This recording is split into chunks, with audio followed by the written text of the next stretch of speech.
Capitaine Ibrahim Traoré détient une arme secrète.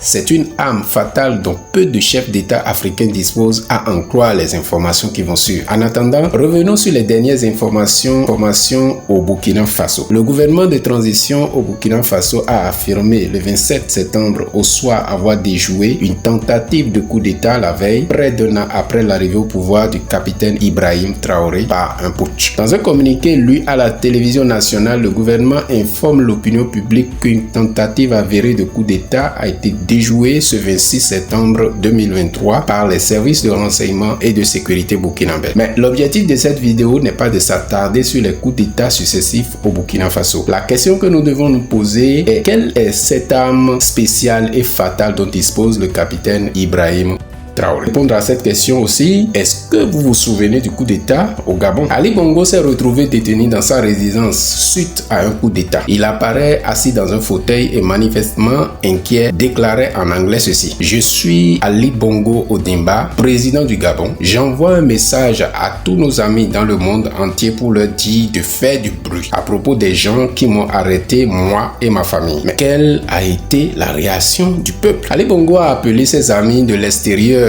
à faire du bruit au détriment de son peuple. Mais ce dernier, sans appel, est sorti pour danser au nom de sa libération. Son message, qui au départ était un appel de détresse, a été finalement mixé et remixé pour devenir une bonne sonorité sous lequel toute personne peut sourire et esquisser des pas de danse. Étrange comme réponse à un appel de détresse, n'est-ce pas? Revenons maintenant au Burkina Faso, où le capitaine Ibrahim Traoré n'a pas lancé un message de détresse à ses partenaires extérieurs, mais à son peuple. Des milliers de personnes étaient descendues dans les rues de la capitale Ouagadougou pour constituer un bouclier humain contre toute éventuelle déstabilisation du pouvoir en place. Le capitaine est convaincu que le peuple est l'arme, c'est elle qui a le pouvoir. Le capitaine est convaincu que le peuple est l'arme fatale contre l'ennemi, c'est elle qui a le pouvoir, pas les partenaires. Ils ont du pouvoir certes, mais le peuple a le vrai pouvoir. C'est l'arme fatale des leaders. Il s'agisse des relations entre managers et collaborateurs ou entre membres